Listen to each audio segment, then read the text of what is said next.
Hello नमस्ते, I am Deepali Goyal. स्वागत करती हूँ आप सभी का साइंस मैजिक पर। तो स्टूडेंट्स कैसे हैं आप सब? आई होप सब फिट एंड फाइन होंगे, घर पे सभी के सभी सेफ होंगे। चलिए, तो आज की क्लास में हम डिस्कस करेंगे मेल कांस्टेबल का नेक्स्ट पेपर। यानी कि हम लोग डिस्कस कर चुके हैं पूरी तरीके से 31 अक्टूबर के सारे पेपर हम डिस्कस कर चुके हैं। 1 नवंबर का हमने मॉर्निंग शिफ्ट डिस्कस कर ली है और अब बारी है 1 नवंबर की इवनिंग शिफ्ट का पेपर 2 डिस्कस करने की। राइट, तो आज की क्लास में हम लोग क्या डिस्कस करेंगे? हम लोग डिस्कस करेंगे इवनिंग शिफ्ट का पेपर 2। ठीक है, इवनिंग शिफ्ट 1 नवंबर 2021 इवनिंग शिफ्ट का सेकंड पेपर एचएसएससी के 2021 के पूछे गए हर एक क्वेश्चन को हम लोग यहीं पर इसी चैनल पर सॉल्व कर लेंगे। कोई भी साइंस का क्वेश्चन नहीं बचेगा जो कि आप लोगों को नहीं बनेगा। ठीक है, इसके बाद हम बचे हुए पेपर भी सॉल्व करेंगे। ठीक है, मेल कांस्टेबल होने के बाद मैं आपको जितने भी और एग्जाम्स भी हुए हैं ना इस पूरे साल में, उन सभी की सॉल्यूशन करवाने वाली हूँ साइंस के। ठीक है, चाहे वो हरियाणा के हों, चाहे वो हरियाणा के बाहर के हो, सारे के सारे सॉल्यूशंस मैं आप लोगों को विज्ञान के देने वाली हूँ। ठीक है, और आप लोग जैसा कि आप लोग बोल रहे हैं कि मैम साथ साथ में नोट्स बना रहे हैं, साथ साथ में क्वेश्चन लिख रहे हैं, बहुत ही अच्छी बात है, करते रहिए और हम लोग जल्द ही सारे के सारे क्वेश्चन को कंप्लीट कर लेंगे। ठीक है, चलिए चलते हैं, साइंस का क्वेश्चन ढूंढते हैं हम लोग हमारे पेपर के अंदर। चलिए, तो पहला क्वेश्चन विज्ञान का हमें मिल गया है, क्वेश्चन नंबर 11। थोड़ा सा क्वेश्चन पेपर ब्लर्ड है। आई होप थोड़ा सा आप मतलब क्वालिटी अच्छी करके देख लीजिएगा इस पेपर को सिर्फ और सिर्फ। ठीक है, एक आधा पेपर थोड़ा ब्लर्ड मिला है मुझे। क्वेश्चन नंबर 11 है हमारे पास। देखिए, larva of Coleoptera is known as. Coleoptera के लार्वा को क्या कहा जाता है? तो सबसे पहले क्वेश्चन आता है कि भाई कोलियोप्टेरा क्या चीज़ है? तो आपको याद रखना है, कोलियोप्टेरा का मतलब यहाँ पर कोई जानवर का नाम नहीं है। कोलियोप्टेरा एक्चुअल में ऑर्डर होता है। क्या होता है? ऑर्डर होता है। जिस तरीके से मैंने बताया था ना कि हर एक स्पीशीज की, हर एक जाति मैं बोल सकती हूँ कि हर एक जानवर की या हर एक पौधे की एक जाति होती है, एक प्रजाति होती है, एक जगत होता है। उसी तरीके से एक ऑर्डर होता है। और जो बीटल्स होते हैं ना, बीटल्स, जिन्हें कीट भी बोल दिया जाता है, जिन्हें श्रिंग भी बोल दिया जाता है, जिन्हें वर्म पंखी भी बोल दिया जाता है, कुछ इस तरीके का आपने देखा भी होगा। एक बीटल मैं आपको बताती हूँ, कुछ इस तरीके का बीटल होता है। रेड कलर का होता है एक्चुअली, वो पूरी की पूरी उसकी बॉडी रेड होती है और उसके ऊपर ना डॉट्स होते हैं कुछ इस तरीके से, वाइट कलर के। वो होते हैं बीटल्स। ठीक है, पौधों पे जनरली देखने को मिल जाते हैं। तो बीटल्स के ऑर्डर को कोलियोप्टेरा कहा जाता है। और क्वेश्चन पूछा है इसने, क्या पूछा है? देखिए, क्वेश्चन पूछा है कि जो बीटल्स का लार्वा होता है उसे क्या कहते हैं? तो याद रखना है आपको, बीटल्स के लार्वा को ग्रब कहते हैं। क्या कहते हैं? ग्रब। बीटल्स के लार्वा को ग्रब कहते हैं, ये बात आपको याद रखनी है। प्यूपा क्या होता है स्टूडेंट्स? तो प्यूपा होता है बटरफ्लाई का। ठीक है, तितली का होता है प्यूपा, तितली का होता है। ठीक है, चलिए नेक्स्ट क्वेश्चन देखते हैं हम लोग, साइंस का हमारे पास क्या आता है। यस, क्वेश्चन नंबर 13 मुझे साइंस की फिजिक्स का न्यूमेरिकल दिख रहा है। क्या है? देखिए, compute the heat generated while transferring 96,000 coulomb of charge in 1 hour through potential difference 50 volt. ठीक है, आपको बोला गया है कि 50 वोल्ट के विभवांतर से 1 घंटे में 96,000 कूलम्ब आवेश को स्थानांतरित करते समय उत्पन्न ऊष्मा की गणना करें। यानी कि आपको क्या क्या दिया हुआ है, ध्यान से देखिएगा। आपको दिया हुआ है पोटेंशियल डिफरेंस, दिया हुआ है आपको, कितना दिया हुआ है? 50 वोल्ट। ठीक है, आपको आवेश यानी कि चार्ज दिया हुआ है, मैं बोल सकती हूँ क्यू दिया हुआ है आपको, कितना? 96,000 कूलम्ब। ठीक है भाई, आपको समय दिया हुआ है, टाइम दिया हुआ है, कितना? 1 घंटा, यानी कि बोल सकते हैं 60 मिनट। और आपको निकालनी क्या है? आपको हीट यानी ऊष्मा निकालनी है। ठीक है, चलिए तो क्वेश्चन सॉल्व करते हैं। चलिए तो सॉल्व करें। ओके, आपने ये वैल्यू नोट कर ली होगी। अब मैं आपको सॉल्यूशन बताती हूँ। देखिए, सबसे पहले क्या करेंगे। अच्छा, एक चीज़ और याद रखिएगा, 1 घंटे में 60 मिनट होती है और कितनी सेकंड होती है? तो ये 3600 सेकंड होती है। आप जानते हैं ना, 1 घंटे में 3600 सेकंड होती है। 60 × 60 हम करेंगे, क्योंकि सेकंड हमारी एसआई यूनिट होती है, तो सेकंड में कन्वर्ट करना जरूरी था। 3 वैल्यू आपको याद रखनी है, वोल्टेज, क्यू और टाइम हमें दिया हुआ है। अब आप सभी जानते हैं कि हीट निकालने का फॉर्मूला क्या होता है। तो हीट निकालने का फॉर्मूला होता है स्टूडेंट्स वी आई टी, या होता है I²RT। हमने कल की क्लास में भी किया था, याद है? तो I²RT तो हमने लगाया नहीं क्योंकि हमें रेजिस्टेंस नहीं दिया हुआ, लेकिन हमारे पास V है और T भी है। आई नहीं है। तो चलिए आई निकालते हैं और फिर लगाएंगे वीआईटी का फॉर्मूला। आई कैसे निकलेगा? तो जो हमारा करंट होता है वो होता है चार्ज डिवाइड बाय समय। चार्ज कितना दिया हुआ है? तो 96,000 कुलम्ब दिया हुआ है और समय कितना दिया हुआ है? 3600 सेकंड दिया हुआ है। इसको काट दो, जीरो से जीरो गई, जीरो से जीरो गई, इसे काटेंगे हम लोग। चलिए, तो ये गया हमारे पास किस पे जाएगा ये? चलिए टू की टेबल पे काटते हैं। तो 2 4 जा 8, 2 8 जा 16, 480 और ये गया 18 पे। ठीक है, अब ये जाएगा 6 की टेबल पे काट देते हैं। तो 6 की टेबल पे ये तो गया हमारा 80 पे और 6 की टेबल पे ये गया 3 पे, है ना। 80/3 हमारे पास करंट आ गया। करंट क्या आ गया? 80/3। चलिए ठीक है, तो हमारे पास अब फॉर्मूला लगाना है हीट का। क्या होता है फॉर्मूला? VIT। वोल्टेज कितनी दी हुई है? 50। करंट हमने अभी अभी निकाला है, कितना आया था? 80/3। और समय कितना था? अभी अभी हमने देखा था, क्वेश्चन में दिया हुआ है 3600 सेकेंड। ये आ गया हमारे पास हीट। निकाल दो इसको। देखिए 3 की टेबल पे ये चला जाएगा 1200 पे, है ना। अब मल्टीप्लाई कर दो। देखो ऐसा करते हैं, जीरो को अलग रखते हैं। 1 2 3 4 जीरो है हमारे पास, उसके अलावा 8 पंजे 40 और 40 को 12 से करोगे तो 48। ठीक है, तो हमारे पास आ गया आंसर ये आंसर आ गया हमारे पास। अब इसी को मैं क्या लिख सकती हूँ? क्या मैं इसी को लिख सकती हूँ? ऑप्शन के अकॉर्डिंग देखते हैं। 4.8 अगर मैं पॉइंट यहाँ लगा दूँ तो जीरो कितनी हो जाएंगी? 1 2 3 4 5 और एक पॉइंट की। तो मैं इसे लिख सकती हूँ 4.8 गुना 10 की पावर 6 जूल। ठीक है, और आपको ये ऑप्शन बी में नजर आएगा। 4.8 गुना 10 की power 6 joule will be the right answer. कुछ भी नहीं किया मैंने। पहले मैंने आई निकाला Q/T लगाकर, मेरे पास आई आया 80/3 एम्पियर। फिर मैंने हीट निकाली VIT लगाकर और मेरे पास हीट आ गई 48, उसके बाद 5 जीरो जितनी जूल। और फिर मैंने क्या किया? देखो जीरो को इकट्ठे लिखा और एक पॉइंट यहाँ लगा दिया, तो 4.8 गुना 10 की पावर 6 जूल हो गया। ठीक है, ये हमारा क्वेश्चन सोल्व हो गया। नेक्स्ट क्वेश्चन देखते हैं हमारे पास विज्ञान का क्या नजर आता है। ठीक है, ओके। नेक्स्ट क्वेश्चन हमारे पास, एक तो काफ़ी सारी मैथ भी ऐसी लगती है देखने के लिए एक सेकंड में कि शायद साइंस ही है। यस, तो ये हमारे पास क्वेश्चन आता है, क्वेश्चन नंबर 24। क्या है? देखिए, द मैग्नेटिक फील्ड, क्या क्वेश्चन है? The magnetic field inside a long straight solenoid carrying current. आपके पास एक लंबा स्ट्रेट सोलेनोइड है, यानी कि विद्युत वाहक एक लंबी सीधी परिनालिका के भीतर चुंबकीय क्षेत्र है। ठीक है, कैसा होता है भाई? तो आपको याद रखना है, एक सेकंड। देखो सबसे पहले आपको पता होना चाहिए भाई ये सोलेनोइड क्या होता है। देखो सोलेनोइड कुछ भी नहीं होता। आपके पास एक सीधी तार थी, आप कई बार क्या करते हो, उस तार को अपनी उंगली के चारों तरफ, मान लीजिए आपके हाथ की उंगली है, आप उस तार को अपनी उंगली में ना इस तरीके से बांधने लग जाते हो। ठीक है, तो ये जो बंधा हुआ स्ट्रक्चर होता है ना, इसी को बोलते हैं सोलेनोइड। यानी कि आपने एक सीधी सी तार को अब कुछ इस तरीके से बना दिया है, इसे बोलते हैं सोलेनोइड।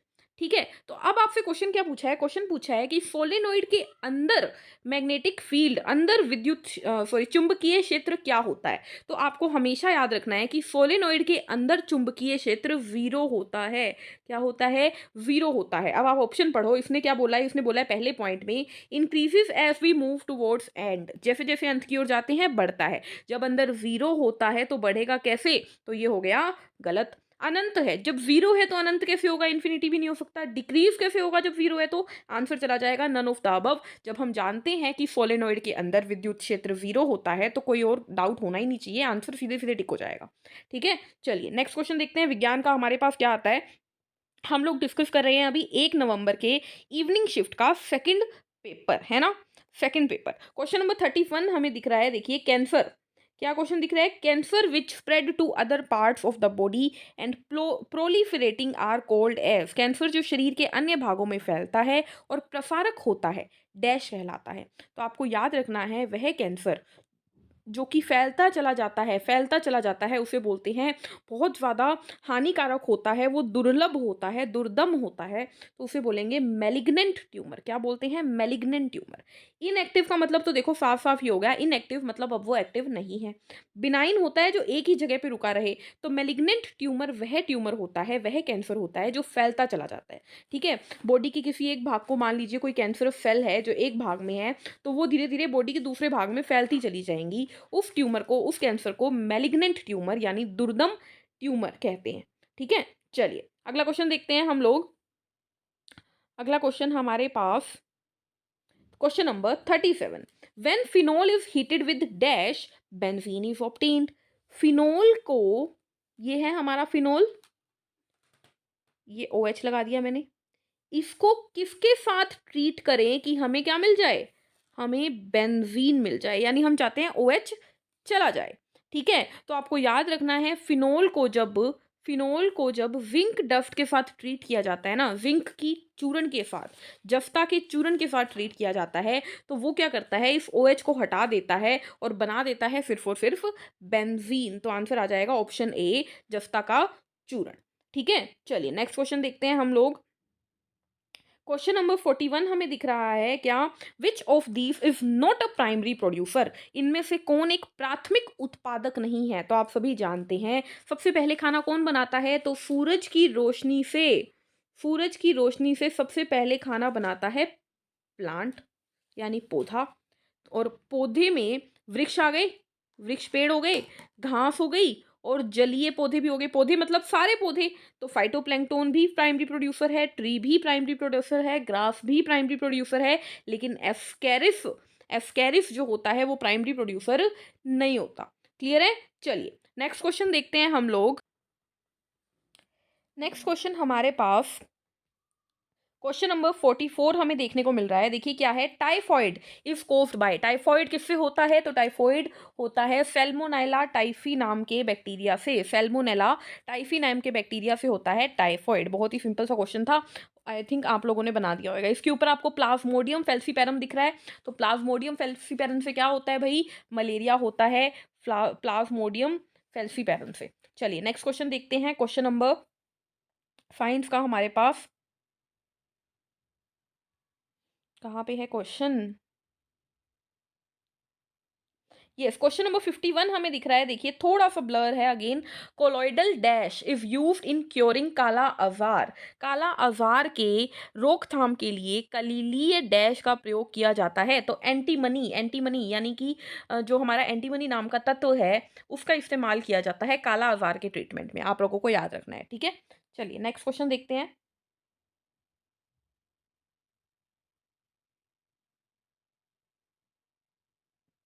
नेक्स्ट क्वेश्चन देखते हैं हम लोग।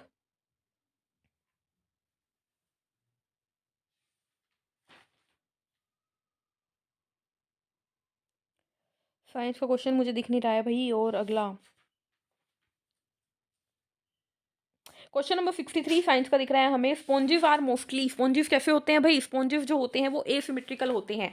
स्पॉन्ज जो होते हैं ना स्टूडेंट, स्पॉन्ज होते हैं जैसे बर्तन मांजने वाला जूना होता है घर में, उस तरीके का होता है स्पॉन्ज, जो कि आते हैं हमारे पोरीफेरा के अंदर। तो उनकी कोई शेप नहीं होती, कोई सिमेट्री नहीं होती, उनकी बॉडी कहीं से भी काटो इक्वल भाग में नहीं कटती है, ऊंचा नीचा ऊबड़ खाबड़ सा उनका स्ट्रक्चर होता है। तो वो असममित होते हैं, एसिमेट्रिकल होते हैं, ठीक है? चलिए अगले क्वेश्चन पे चलते हैं।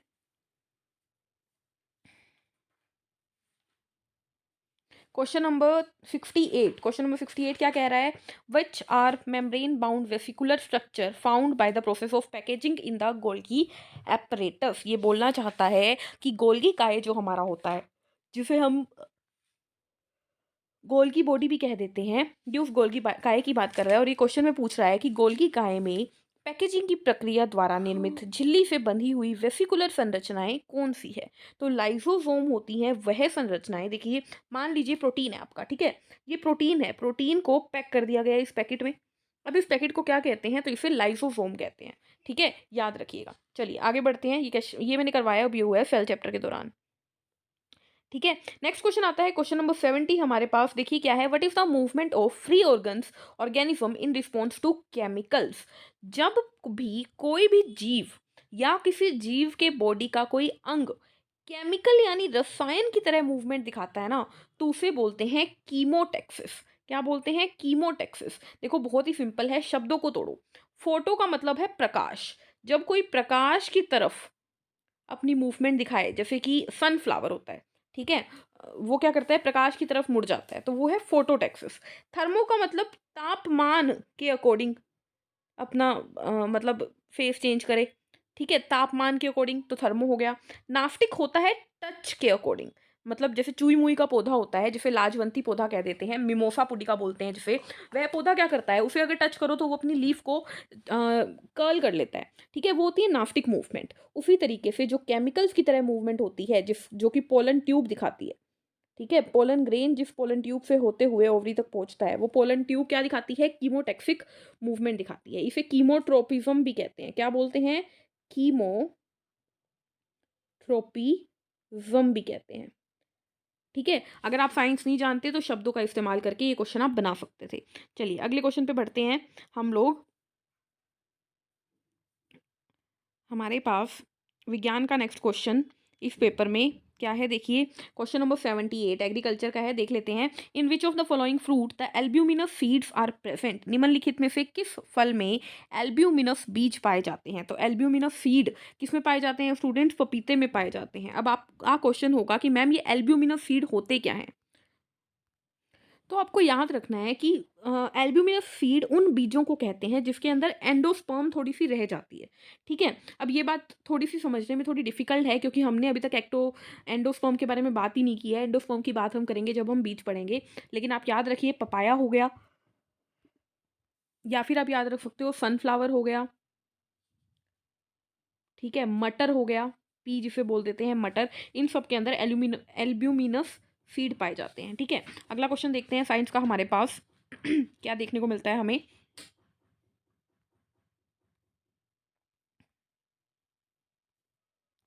तो आई थिंक साइंस का और कोई क्वेश्चन नहीं है। यस, एक क्वेश्चन हमें मिल गया है, क्वेश्चन नंबर 89। देखिए क्या है? Dash is a self replicating program which is self contain. Okay, science का नहीं है भाई, मुझे वायरस वॉर्म दिखा तो मैंने मान लिया ये कंप्यूटर का क्वेश्चन है। तो यहाँ पर हमारा हो गया पेपर 2 भी खत्म। अब चलते हैं 1 नवंबर इवनिंग शिफ्ट के तीसरे पेपर की ओर, ठीक है? पेपर नंबर 2 हमारा खत्म हो गया, तीसरा पेपर हम करने वाले हैं, ठीक है? पेपर नंबर 2 में भी हमें 12-13 क्वेश्चन देखने को मिले हैं, ठीक है? चलिए बढ़ते हैं इस पेपर की तरफ, ढूंढते हैं साइंस का क्वेश्चन।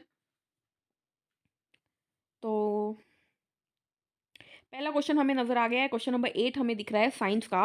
क्या है question? Which of the following is the pattern in which placenta is arranged in an ovary? एक ओवरी के अंदर प्लेसेंटा, अंडाशय के अंदर प्लेसेंटा किस पैटर्न में अरेंज होता है? तो उसे बोलते हैं प्लेसेंटेशन। देखो शब्द के अकॉर्डिंग ही प्लेसेंटा को अरेंज करना है तो प्लेसेंटेशन, ओव्यूल को अगर अरेंज करना होता तो ओव्यूलेशन, ठीक है? स्टाइल को, यानी कि स्टाइल किसको बोलते हैं? ये जो होती है ये वाली, ये तो होती है स्टिग्मा ऊपर वाली, ये होती है स्टाइल ये वाली, ठीक है? जिसके नीचे ओवरी होती है। तो स्टाइल की अरेंजमेंट को स्टाइलोपोडियम कहते हैं, और एफ्टिवेशन होता है बीजों के अंदर, बीजों की अरेंजमेंट को एफ्टिवेशन कहते हैं। तो आंसर चला जाएगा प्लेसेंटेशन, ठीक है? चलिए अगला क्वेश्चन देखते हैं हम लोग। नेक्स्ट क्वेश्चन हमारे पास साइंस का कहाँ पर है? यस, तो हमें दिख गया है क्वेश्चन नंबर 18। क्या है? Which type of insect pest are responsible for yellowing and drying of foliage? पत्तों के सूखने और पीलापन के लिए किस प्रकार के कीट जिम्मेदार हैं? तो चूसने वाले जो कीट होते हैं वो चूस लेते हैं पूरी तरीके से उनके क्लोरोफिल को, उनके मैग्नीशियम को, इस वजह से वो पीले पड़ जाते हैं, ठीक है? पत्ते पीले क्यों पड़ते हैं? मैग्नीशियम की कमी से, ठीक है? ये भी याद रखिएगा। चलिए अगले क्वेश्चन पे चलते हैं। एग्रीकल्चर का क्वेश्चन था वैसे ये हमारा, जो हमने अभी भी देखा। यस, नेक्स्ट क्वेश्चन दिख रहा है क्वेश्चन नंबर 22। देखिएगा जरा क्या है क्वेश्चन हमारे पास। It means that a particular form of life is suited to survive और to prosper in environment condition. इसका मतलब है कि जीवन का एक विशेष रूप जो जीवित रहने का या पर्यावरण की स्थिति में अनुकूलन के लिए उपयुक्त है। तो देखो क्या होता है, ये बोलना चाहता है कि निम्न में से ऐसी कौन सी डेफिनेशन है, ऐसा कौन सा शब्द है जिसका मतलब ये है कि कोई भी ऑर्गेनिज्म जो है वो एनवायरनमेंट के अकॉर्डिंग, यानी पर्यावरण के अकॉर्डिंग उसमें सर्वाइव कर जाए और अडेप्ट कर जाए, तो उसे बोलते हैं बायोलॉजिकल, ठीक है? बायोलॉजिकल, जैविक अनुकूलन बोलते हैं इसे, ठीक है? सर्वाइव कर जाने को। क्लियर? अगला क्वेश्चन देखते हैं हम लोग। अगला क्वेश्चन हमें दिख रहा है व्हाट इज एंथोपोर, क्वेश्चन नंबर 25। एंथोपोर क्या है? तो देखो एंथोपोर क्या होता है। एंथोपोर होता है, कई बार क्या होता है कुछ पौधों के अंदर, देखो जनरली पौधे क्या होते हैं, ये हमारे होते हैं सेपल पौधों के अंदर, ठीक है, कैलिक्स बोल देते हैं जिसे, नीचे हो गई पेडिसल। इससे यहीं से हमारी यहाँ पे ओवरी होती है, यहीं पे हमारे एंथर्स हो जाते हैं, और यहीं से हमारी पेटल्स निकल जाती है। ऐसा होता है जनरली पौधों में। लेकिन कई पौधों में क्या होता है, कई पौधों में यहाँ पर, ध्यान से देखिएगा, कलर चेंज करके दिखाती हूँ मैं। यहाँ पर मान लीजिए यहाँ से सेपल निकली, ठीक है, अब क्या होता है, थोड़ा सा एक्स्ट्रा भाग निकल जाता है इस तरीके से, और फिर यहाँ से बाकी चीज़ों की ग्रोथ होती है, जैसे पेटल हो गई, ओवरी हो गई, वो ऊपर की तरफ निकलती है। यानी कि आप समझ रहे हो, जो हमारा नीचे का कैलिक्स है और जो हमारा ऊपर का कोरोला है, यानी पत्ते वत्ते हैं, ये जहाँ से निकलते हैं ना, उन दोनों के बीच में एक पोर्शन आ गया है, ये वाला। इस पोर्शन को बोलते हैं एंथोफोर। ठीक है, तो अब क्वेश्चन का आंसर दो। In some plants the internode of thalamus between the calyx and corolla in elongate, यानी कि जो हमारा कैलिक्स था, कैलिक्स का मतलब जो नीचे वाला भाग होता है, और जो कोरोला था, जो ऊपर वाला भाग था, उन दोनों के बीच में जो ये पॉइंट था ना, ये इलोंगेट हो जाता है, यानी लंबा हो जाता है। इस सिचुएशन को क्या कहते हैं? इस सिचुएशन को बोलते हैं एंथोपोर। ठीक है, तो आंसर चला गया, कुछ पौधों में कैलिक्स और कोरोला के बीच थैलेमस का इंटरनोड लंबा हो जाता है। ठीक है, चलिए नेक्स्ट क्वेश्चन देखते हैं हम लोग।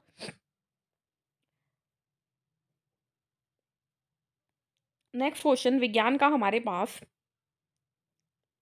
क्वेश्चन नंबर 35 हमें दिख रहा है। देखिए क्या है क्वेश्चन नंबर 35। ये बोलना चाहता है विच of the following is not an example of biomass energy source. निम्नलिखित में से कौन बायोमास ऊर्जा का स्रोत नहीं है? तो बायोमास में देखो, बायो का मतलब है जो हमारी धरती पे लिविंग की वजह से बना है, तो लकड़ी है वो पेड़ से बनी है, लिविंग है, गोबर गैस हो गया और कोल हो गया, ये सभी क्या है, जानवरों की बॉडीज वगैरह से ही बनते हैं ना। लेकिन न्यूक्लियर एनर्जी किससे बनती है? एटम से, केमिकल एनर्जी से।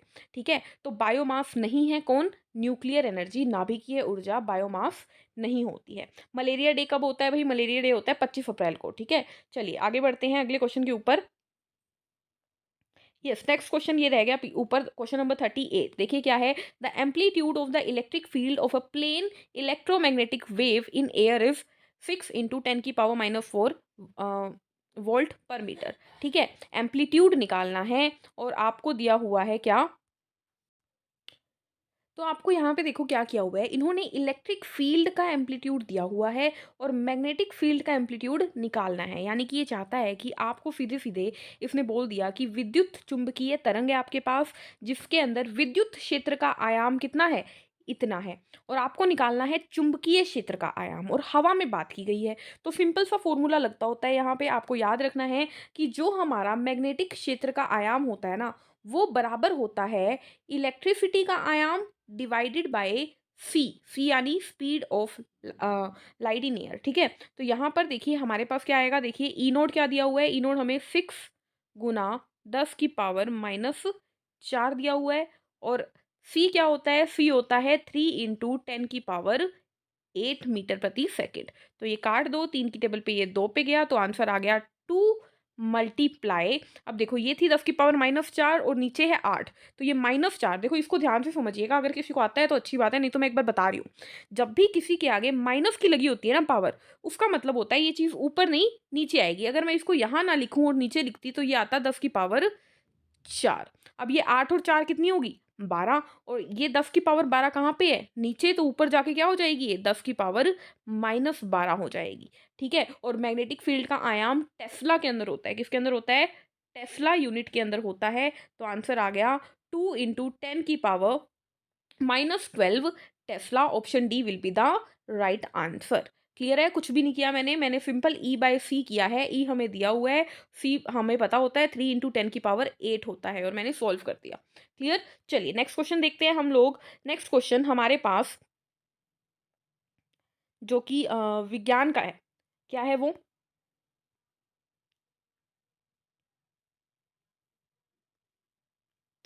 नेक्स्ट क्वेश्चन बहुत ही आगे जाकर क्वेश्चन मिल रहा है। बेकिंग सोडा क्या है? देखिए क्वेश्चन नंबर 60, बेकिंग सोडा क्या होता है भाई? बेकिंग सोडा सोडा होता है हमारा NaHCO3 यानी सोडियम हाइड्रोजन कार्बोनेट, यानी सोडियम बाइकार्बोनेट बोल देते हैं इसे, और इसी को खाना सोडा भी बोल देते हैं। इसके अलावा Na2CO3 दिख रहा है आपको, ये होता है वॉशिंग सोडा हमारा, ठीक है। Na2CO3.10H2 दिख रहा है, ये होता है पानी वाला वॉशिंग सोडा यानी हाइड्रेटेड वाटर, ठीक है।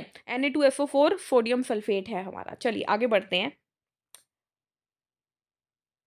यस, क्वेश्चन नंबर 62 हमें दिख रहा है, pollination by pseudocopulation is seen in कूट युग्मन द्वारा परागण डैश में देखा जाता है। स्यूडो का मतलब एक तरीके से नकली कॉपुलेशन किसमें होता है, तो ऑर्किड के पौधे में ना नकली तरीके से पोलिनेशन करवाया जाता है, मतलब कि जानबूझ के जब परागण करवाया जाए ना, वो किसमें होता है? ऑर्किड के अंदर होता है, ठीक है। अदरवाइज अपने आप हो जाता है हवा पानी की वजह से, लेकिन ऑर्किड में जानबूझ के करवाया जाता है, तो वो हो गया स्यूडो कॉपुलेशन। स्यूडो मतलब नकली, कॉपुलेशन मतलब मिलन, ठीक है। चलिए अगला क्वेश्चन देखते हैं, हमारा विज्ञान का कहाँ पर है? ओके, तो हम 75 तक पहुंच चुके हैं। मुश्किल है भाई, क्वेश्चन एक आधा तो मिल ही जाएगा। अगेन ये वाला क्वेश्चन बार बार रिपीट हो रहा है, देख लिए। Cyclic changes during reproduction in deer. देखो बार बार क्या कर रहे हैं, जानवर का नाम बदल रहे हैं और बाकी क्वेश्चन सेम है। तो मृगों में प्रजनन के दौरान चक्रीय परिवर्तन क्या कहलाता है? Oestrus cycle. चूहों में, कुत्तों में, मृगों में, इन सब में ईस्ट्रस साइकिल ही कहलाता है, ठीक है। चलिए आगे बढ़ते हैं। अम, ये मैथ है। Next question.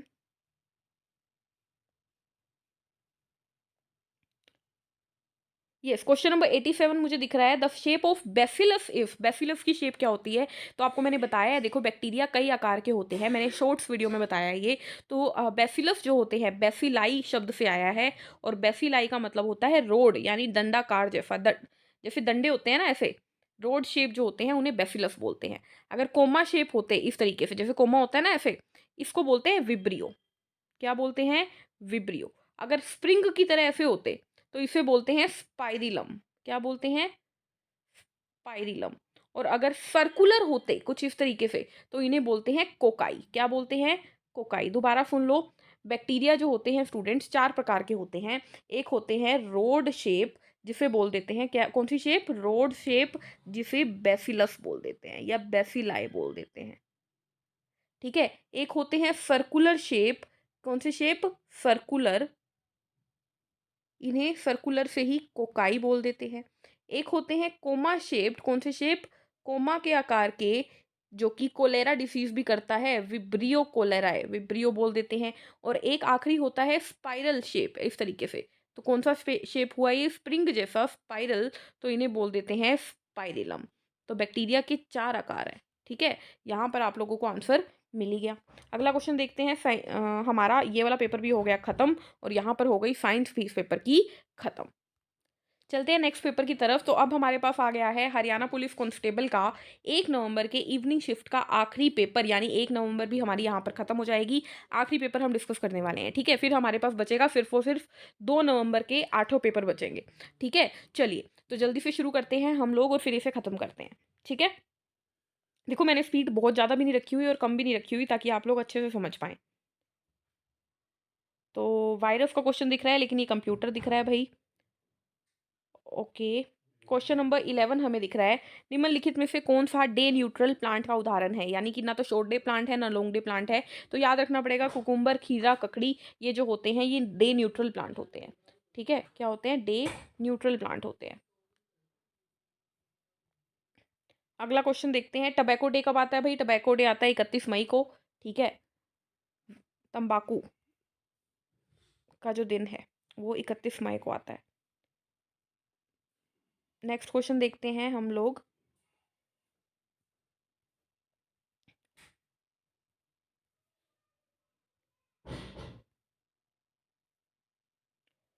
भाई साइंस कहाँ पे है? यस, तो यहाँ पर दिख रहा है हमें, साइंस नहीं एग्रीकल्चर दिख रहा है, कोई बात नहीं। Water logging in soil is avoided by the use of. मिट्टी में जलाक्रांति से बचाने के लिए डैश डाला जाता है। तो भाई सॉइल को जब वाटर लॉगिंग से बचाने के लिए उसमें मैन्योर डाला जाता है। क्या डाला जाता है? खाद डाली जाती है, ठीक है। खाद से क्या होता है, उसके अंदर पानी नहीं भरता, मतलब पानी से वो जो हो जाती है ना चिपचिपाहट सी, वो नहीं होती है। क्वेश्चन नंबर 38 हमें दिख रहा है, देखिए टिड्डे टिड्डे की हानिकारक अवस्था क्या है? Damaging state of locust. तो टिड्डे की हानिकारक अवस्था यानी कि वह उम्र जिसमें टिड्डा नुकसान पहुंचाता है दूसरों को, तो वो होते हैं निम्फ और एडल्ट। जब वो एडल्ट हो जाते हैं और निम्फ कहलाते हैं, वो सबसे ज़्यादा हानिकारक अवस्था है टिड्डे की। ठीक है, उस टाइम पे वो सबसे ज़्यादा नुकसान देते हैं फील्ड को, खेतों को। ठीक है, नेक्स्ट क्वेश्चन दिख रहा है, निम्नलिखित में से कौन सा एक आग्नेय चट्टान का उदाहरण नहीं है? Not an example of igneous rock. तो हमारा जो लाइम स्टोन होता है, चूना पत्थर होता है, ये मार्बल होता है, ये कोई इग्नियस रॉक नहीं होती। ठीक है, तो आंसर चला जाएगा चूना पत्थर, जिसे कैल्शियम कार्बोनेट CaCO3 के फॉर्मूले से जाना जाता है। चलिए अगला क्वेश्चन देखते हैं हम लोग। अगेन ये क्वेश्चन आ गया, देखिए कुत्ते में पूछ चुके हैं, चूहे में पूछ चुके हैं, डियर में यानी मृग में पूछ चुके हैं। अब क्वेश्चन पूछ रहे हैं काऊ के अंदर रिप्रोडक्शन की जो साइक्लिक चेंज होती है उसे क्या बोलते हैं? तो दोबारा आंसर क्या चला जाएगा? इफ्ट्रस साइकिल यानी कि मंद चक्र। देख रहे हो ये क्वेश्चन रिपीट मोशन पे चल रहा है भाई, अब तक तो रट चुका होगा ये आपको। ठीक है, कहीं लेकिन फिर भी क्वेश्चन पढ़ लेना। नेक्स्ट क्वेश्चन दिख रहा है, क्वेश्चन नंबर 52 हमें, देखिए क्या है, विच of the following is water conducting tissue in plants. तो पौधों में पानी कौन संचरण करता है? जाइलम। खाना कौन संचरण करता है? फ्लोयम। कोलन काइमा क्या करता है? पौधों के अंदर फ्लेक्सिबिलिटी देता है, यानी लचीलापन देता है। पौधों की अंदर जो हवा वगैरह आने से लचीलापन है वो कौन देता है? कोलन काइमा देता है। पैरन काइमा क्या देता है? तो एक खाना स्टोर करता है, स्टोरेज का काम करता है। एक ही बचा, वो है स्क्लेरन काइमा। तो स्क्लेरन काइमा उन्हें स्ट्रेंथ देता है, यानी हिम्मत, ताकत देता है खड़े रहने की। ठीक है, जैसे कि बीज के बाहर कवर है, अखरोट के बाहर कवर है, अमरूद की जो हार्डनेस है, अमरूद के बीज वो किसके होते हैं? स्क्लेरन काइमा के होते हैं। नारियल का कवर स्क्लेरन काइमा के होता है। ठीक है, स्पेलिंग थोड़ी गलत होगी, दोबारा देख लो, स्क्लेरन काइमा। ठीक है, क्लियर है। नेक्स्ट क्वेश्चन देखते हैं, नेक्स्ट क्वेश्चन हमारे पास साइंस का क्या आ रहा है। क्वेश्चन नंबर 56 हमें दिख रहा है, क्या है, देखिए generation of diversity and the shaping of the diversity by environment selection is called. ये क्या कह रहा है? ये कह रहा है कि विविधता का उत्पन्न किया जाना और पर्यावरणीय चयन द्वारा विविधता को आकार दिया जाना क्या कहलाता है? यानी देखो, एक तो बार बार चेंजेस आते हैं और फिर वो चेंजेस एनवायरनमेंट के अकॉर्डिंग आते हैं। जैसे कि जिराफ का ही केस ले लेते हैं। जिराफ की पहले गर्दन क्या होती थी? छोटी होती थी। लेकिन जब जिराफ को पता लगा कि भाई पेड़ ऊंचे होते जा रहे हैं, तो उसने पर्यावरण के अनुसार खुद की गर्दन को लंबा करना शुरू कर दिया। अब ये गर्दन का लंबा होना क्या हो रहा है? देखो, चेंज तो आ रहा है, लेकिन क्यों आ रहा है? एनवायरनमेंट की वजह से आ रहा है, और इस चेंज को क्या बोलते हैं? इवोल्यूशन बोलते हैं। अगर यहीं पे क्वेश्चन होता, क्या होता? पहले तो एक बार टिक सही लगा दें, तो भैया आप लोग कंफ्यूजन में आ जाते हो। वैसे तो यहाँ पे येलो मार्क दिख रहा है। अगर क्वेश्चन होता कि नई जनरेशन बनाना क्या होता है? तो प्रजनन। अचानक बदलाव आना क्या होता है? म्यूटेशन। कोई चीज़ सड़ना गलना खराब होना क्या होता है? तो डिग्रेडेशन। और अगर ट्रांसग्रेडेशन आपके मतलब का नहीं है। चलिए नेक्स्ट क्वेश्चन आपको दिख रहा है, देखिए अगेन केमिस्ट्री का क्वेश्चन है, बायोडिग्रेडेबल पॉलीमर कौन सा होता है? बायोडिग्रेडेबल का मतलब है जो कि दुनिया में ही खत्म भी हो जाता है। ठीक है, तो याद रखिएगा, इन चारों में नाइलॉन 6 जो है ये बायोडिग्रेडेबल पॉलीमर होता है, यानी ये बायो मतलब कि माइक्रोब की मदद से ही डिग्रेड हो जाता है। ठीक है, सड़-गल जाता है। चलिए आगे बढ़ते हैं। जैसे कि कहते हैं ना, प्लास्टिक सड़ता-गलता नहीं है, लेकिन ये डिग्रेड हो जाता है। Nylon 2, nylon 6। ठीक है, चलिए अगला क्वेश्चन देखते हैं। साइंस का हमारे पास क्या है हमारे पास? तो अगला क्वेश्चन हमें दिख रहा है, ये क्वेश्चन नंबर 68 क्या है? देखिए क्वेश्चन नंबर 68 हमें दिख रहा है। अच्छा, यहाँ पर एक और क्वेश्चन आ गया ऊपर, 67 रूपांतरित चट्टान का उदाहरण है। तो जैसा मैंने बताया था, अभी हम पढ़ के आए थे, इग्नियस रॉक का उदाहरण कौन नहीं है? तो वहां पे हमने कहा था चूना पत्थर इग्नियस रॉक नहीं है। तो याद रखना, चूना पत्थर जो है, मार्बल जो है, वो मेटामॉर्फिक रॉक होता है। कैल्शियम कार्बोनेट कौन सी रॉक होती है? मेटामॉर्फिक रॉक होती है। क्लियर है। अगला क्वेश्चन आपको दिख रहा है, क्वेश्चन नंबर 68, समताप मंडल में ओजोन की मात्रा में कमी की परिघटना क्या कहलाती है? तो ओज़ोन जो है वो घटता जा रहा है, उसे क्या कहते हैं? तो ओज़ोन का घटना मतलब ओज़ोन क्षरण, यानी ओज़ोन डिप्लीशन, या फिर बोलते हैं ओज़ोन होल। होल भी बोल देते हैं इसे। ठीक है, ग्रीन हाउस इफेक्ट क्या होता है? लगातार ये गैसेस का बढ़ता जाना। ठीक है, हेलोन्स और फॉसिल फ्यूल तो अलग शब्द हो गए, तो आंसर चला गया ओज़ोन डिप्लीशन। अच्छा, ग्रीन हाउस गैसेस की वजह से क्या होता है? तो आप सभी जानते हो, ग्रीन हाउस गैसेस की वजह से वैश्विक तापन हो रहा है, यानी ग्लोबल वार्मिंग होती चली जा रही है। ठीक है, चलिए अगला क्वेश्चन देखते हैं हम लोग। बड़े ही सिंपल सिंपल क्वेश्चन आए हुए हैं। ये क्वेश्चन रिपीट हो गया। क्वेश्चन नंबर 70, मेंढकों में निषेचन और उसका विकास होता है तो मेंढक क्या करते हैं, फीमेल जो होती है वो अंडा दे देती है पानी में ही, और मेल जो स्पर्म होता है वो भी पानी में ही दे देता है। तो बाहरी निषेचन होता है, यानी कि इस मेल ने अपना स्पर्म दिया, इस फीमेल ने अपना अंडा दिया, और ये पानी के अंदर ही दोनों ने फ्यूज करके जाइगोट बना लिया और फिर यहीं पे फ्रॉग ग्रो करता है। तो ये होता है एक्सटर्नल फर्टिलाइजेशन, बाहरी निषेचन होता है। ठीक है, चलिए अगला क्वेश्चन देखते हैं। Metalloid among the following is, निम्नलिखित में से उपधातु कौन है। तो उपधातु की मैंने एक ट्रिक बताई थी आप लोगों को। वो ट्रिक क्या थी भाई? ट्रिक थी आंटी तेरी सब्जी बासी। ये हमारी ट्रिक थी। और इससे मैंने बताया था, देखो आंटी से आ गया हमारा एटी यानी एस्टाटीन, टीई यानी टेल्यूरियम, ठीक है, सब्जी एस बी, जी जीई, ठीक है, यानी जर्मेनियम, बाफी यानी बोरोन, और सी यानी सिलिकॉन। तो ये हमारे पास तीन तीन छः हमारे पास क्या आ गए। अच्छा, यहाँ पर एक चीज़ रह गई, मैंने बाफी की स्पेलिंग थोड़ी गलत लिख दी। बाफी डबल ए लिखो, और यहाँ पर एक और आ जाएगा, क्या आ जाएगा, अफ्टाटीन आ जाएगा। ए एस मतलब अफ्टाटीन। तो यहाँ पर हमारे पास 7 क्या आ गए, हमारे 7 जो हैं ये मेटलोइड आ गए। ठीक है, आंटी तेरी सब्जी बासी। कई बार पूरी भी, पोलोनियम को भी क्या मान लिया जाता है, पोलोनियम को भी जो है हमारा मेटलोइड मान लिया जाता है। तो ऑप्शन में आपको यहाँ पे टीई का टेल्यूरियम दिख रहा है, तो आंसर डाल दो टीई का tellurium. Option B will be the right answer. ठीक है, आप लोग जाके मेटलोइड की क्लास भी देख सकते हैं और इजी हो जाएगा। नेक्स्ट क्वेश्चन आपको दिख रहा है क्वेश्चन नंबर 74। निम्नलिखित में से गैसों के कौन से युग्म हरित गृह प्रभाव का मुख्य कारण है। तो जहां पर मीथेन दिखे टिक कर दो। मीथेन गैस सबसे ज्यादा हरित ग्रह ग्रीन हाउस इफेक्ट करती है। CO2 और CH4 आंसर चला गया। O3 आ गया, तो यहाँ पर ओजोन हो गया। SO2 जो होती है वो एसिड रेन करवाती है, और CO2 O2 जो है वो नुकसानदायक होती नहीं है। ठीक है, तो आंसर ऑप्शन बी चला गया। चलिए नेक्स्ट क्वेश्चन देखते हैं हम लोग।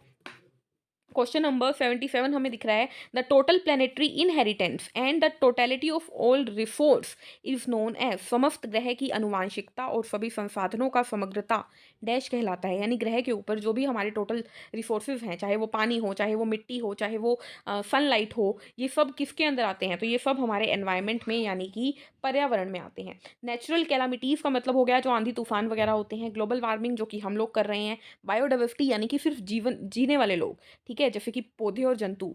लेकिन पर्यावरण में सब के सब आ जाते हैं, तो आंसर चला गया ऑप्शन सी। ठीक है, चलिए नेक्स्ट क्वेश्चन देखते हैं। ओके, तो ये क्वेश्चन हमें दिख रहा है, इकोनॉमिक्स का क्वेश्चन लग रहा है, लेकिन साइंस में भी माना जाएगा। क्या है देखिए, which of the following is an official mark struck on the items made up of precious metal. देखो सोना चांदी वगैरह सब खरीदते हैं, ठीक है, और क्या चीज़ देखते हैं, सोना चांदी पे हॉलमार्क है या नहीं है, 24 कैरेट का, 22 कैरेट का। तो हॉलमार्क इसका आंसर चला गया। नहीं आती साइंस, कोई बात नहीं, जनरल नॉलेज तो है ना, ये टिक कर दो। ठीक है, नेक्स्ट क्वेश्चन देखते हैं हम लोग। Question number 18, the Darwin of the 20th century का डार्विन कहा जाता है अर्नस्ट मेयर को, क्योंकि इन्होंने काफ़ी कुछ एवोल्यूशन के बारे में बताया है। ठीक है, तो अर्नस्ट मेयर क्या है, डार्विन है, चार्ल्स डार्विन जैसे खास हैं इवोल्यूशन के टर्म्स में। ठीक है, लेकिन ये 20वीं सेंचुरी के हैं, डार्विन साहब पहले ही काम कर चुके हैं अपना। अगला क्वेश्चन देखते हैं, साइंस का हमारे पास क्या है।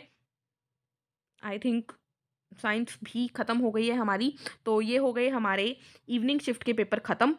ठीक है, यानी कि हम लोग अब ख़त्म कर चुके हैं क्या, हम लोग ख़त्म कर चुके हैं हमारी,